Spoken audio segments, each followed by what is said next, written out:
নমস্কাৰ বন্ধুসকল, welcome to my YouTube channel Partha মেছলৈ। আজি এটা বিশেষ টপিকৰ ওপৰত মই ভিডিঅ' বনাম। টপিকটো হ'ল ফাৰ্ষ্ট যে আত্মসহায়ক গোট কেনেকৈ গঠন কৰে বা আত্মসহায়ক গোট কেনেকৈ বনায়, তাৰ দ্বাৰা বিভিন্ন আঁচনিত এপ্লাই কৰিব পাৰি। তো বহুতে মোক সুধিছে যে আত্মসহায়ক গোটটো কেনেকৈ ক্ৰিয়েট কৰিব পাৰি, তাৰ ওপৰত মই আলোচনা কৰিম মোৰ ভিডিঅ'টোত। চ' মোৰ ভিডিঅ'টো ষ্টাৰ্টিঙৰ পৰা একদম ফিনিছ হোৱালৈকে চাব। আৰু ফাৰ্ষ্ট টাইম যদি ভিডিঅ' চাই আছে, যদিহে মোৰ ইউটিউব চেনেলটো ছাবস্ক্ৰাইব কৰা নাই, তেনেহ'লে ইউটিউব চেনেলটো ছাবস্ক্ৰাইব কৰি ল'ব আৰু লগত থকা বেল আইকনটো প্ৰেছ কৰি দিব। তেনেহ'লে মই কিবা ভিডিঅ' আপলোড দিলে আপোনালোকে তাৰ নটিফিকেশ্যন গৈ পাব, আপোনালোকে ভিডিঅ'বোৰ চাব পাৰিব। আৰু এটা কথা, মোৰ ভিডিঅ'টো চোৱাৰ পাছত যদি ভাল লাগে, কাইণ্ডলি লাইক, কমেণ্ট, শ্বেয়াৰ তিনিটা বস্তু কৰিব। তেনেহ'লে মই ইউটিউব ভিডিঅ'টো আৰু ধুনীয়াকৈ ভিডিঅ'বোৰ বনাব পাৰিম, ইনস্পিৰেশ্যনখিনি পাম।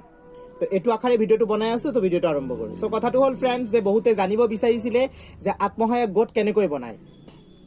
চ' আপোনালোকৰ জ্ঞাতাৰ্থে জনাই দিওঁ, আত্মসহায়ক গোটৰ বাবে আপোনালোকৰ প্ৰথমতে লাগিব সদস্য। আপোনালোকৰ মিনিমাম 10জন সদস্য ল'ব। তেনেহ'লে এটা আইডিয়েল এটা ভাল আত্মসহায়ক গোট ৰূপে, যদি আপোনালোকে এটা ভাল সংখ্যা 10জন মিনিমাম থকাটো ভাল। 5জনো বনাব পাৰি, কিন্তু 10জনৰ এটা মিনিমাম সংখ্যা থাকিব লাগে আত্মসহায়ক গোটত, তাতকৈ বেছিও থাকিব পাৰে। তো 10জনৰ এটা মিনিমাম এটা সংখ্যা ৰাখিব আৰু আইডিয়েল আত্মসহায়ক গোট বনোৱাৰ বাবে, সেল্ফ হেল্প গ্ৰুপ। তো কি কৰিব, ফাৰ্ষ্ট আপোনালোকে মিটিং পাতিব, ঠিক আছে। তাৰ লগতে এটা ৰেজিষ্টাৰ কপি ৰাখিব। ৰেজিষ্টাৰ কপিটোত কোনদিনা মিটিং পাতিছে, আত্মসহায়ক গোটটো আপোনালোকে বনোৱাৰ বাবে সেই মিটিংখন পতা হৈছে, গোটেইখিনি কথা লিখিব। কোন তাৰিখত ক'ত পাতিছে, গোটেইখিনি বস্তু লিখিব। কিমান সদস্য আছে তাত, চবৰ চাইন ল'ব, গোটেইখিনি ল'লে। তাৰপিছত নেক্সট আৰু এটা মিটিং পাতিলে, য'ত সদস্যবোৰৰ নাম এক্সেট্ৰা গোটেইখিনি, ফটো এক্সেট্ৰা গোটেইখিনি মেইনটেইন কৰা হ'ল। সেই সদস্যবোৰৰ মাজৰ পৰা কোনজন ছেক্ৰেটাৰী হ'ব গোটটোৰ, কোনোবা প্ৰেচিডেণ্ট হ'ব, কোনোবা ট্ৰেজাৰাৰ হ'ব, এইটো আপোনালোকে চিলেক্ট কৰি ল'ব। তাৰপাছত নামৰ ছাইডত লিখি দিব অমুকে প্ৰেচিডেণ্ট হয়, ছেক্ৰেটাৰী, তেনেকৈ ফটোজবোৰ লগাব, নাম লিখিব, কণ্টেক্ট নাম্বাৰ লিখিব, এড্ৰেছ লিখিব, ছিগনেচাৰবোৰ ল'ব। লগত কোনোবা ছেক্ৰেটাৰী হয়, কোনোবা প্ৰেচিডেণ্ট হয়, কোনোবা ট্ৰেজাৰাৰ হয়, লিখি ল'ব। তাৰপাছত কি কৰিব, সেই আত্মসহায়ক গোটটো এটা নাম ৰাখিব, ৰাখিব ধুনীয়াকৈ।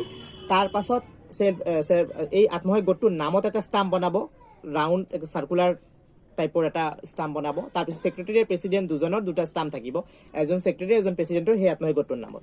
তাৰপাছত এই গোটেইখিনি বস্তু যে আপোনালোকে লিখিলে, আৰু সদস্যবোৰৰ voter ID xerox, PAN card xerox, পাৰিলে আধাৰ কাৰ্ডৰ জেৰক্স, আৰু দুকপি ফটো, এই গোটেইখিনি বস্তু চবৰ কালেক্ট কৰি আপোনালোকে বেংকত যাব গোটেইকেইজনে মিলি।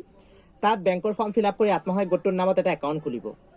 একাউণ্ট এটা মিনিমাম বেলেঞ্চ এটা মেইনটেইন কৰিব। প্ৰতিমাহে পইচা ৰাখিব, বা কিবা কামত চবে মিলি জমা কৰাৰ পাছত সেইটো উইথড্ৰ কৰি, তাৰপিছত আপোনালোকে কিবা এটা কাম কৰি আছে ধুনীয়াকৈ, আত্মসহায়ক গোটটো নিজে আত্মনিৰ্ভৰ হোৱাৰ বাবে কিবা কাম কৰি আছে, তেনেকৈ আপোনালোকে একাউণ্টখিনি ৰাখিব।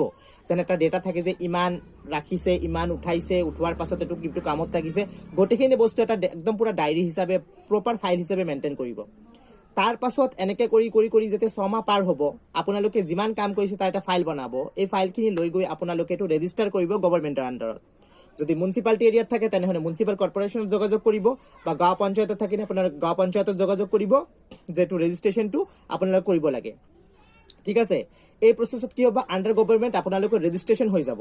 য'ত আপোনালোকে ৰেজিষ্ট্ৰেশ্যন হ'ব, তেতিয়া আপোনালোকে গভৰ্ণমেণ্টক আপোনালোকৰ যিমান আছে ফাইল আছে এক্সেট্ৰা আছে, এইবোৰ প্ৰভাইড কৰিব। ক'ব যে আপোনালোকৰ কাম লাগে, কিবা গভৰ্ণমেণ্টৰ আঁচনি লাগে, স্কিম লাগে, যাৰ দ্বাৰা আপোনালোকে আৰু ভালকৈ স্বাৱলম্বী হ'ব পাৰিব, বা কিবা আপোনালোকে বিজনেছ কৰিছে আত্মসহায়ক গোটটোৰ দ্বাৰা, এই বিজনেছটো ডেভেলপ কৰিব পাৰিব।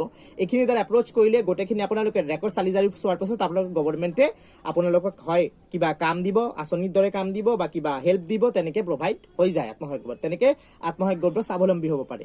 এইটো হ'ল অভাৰঅল প্ৰচেছ আত্মসহায়ক গোটৰ। আশা ৰাখিছোঁ মোৰ ভিডিঅ'টো আপোনালোকৰ কামত আহিব। আৰু মোৰ ভিডিঅ' চোৱাৰ বাবে ধন্যবাদ। কিন্তু মোৰ ভিডিঅ'টোত কাইণ্ডলি লাইক, কমেণ্ট, শ্বেয়াৰ তিনিটা বস্তু কৰি যাব। চ' আকৌ লগ পাম নেক্সট ভিডিঅ'ত, তেতিয়ালৈ নমস্কাৰ।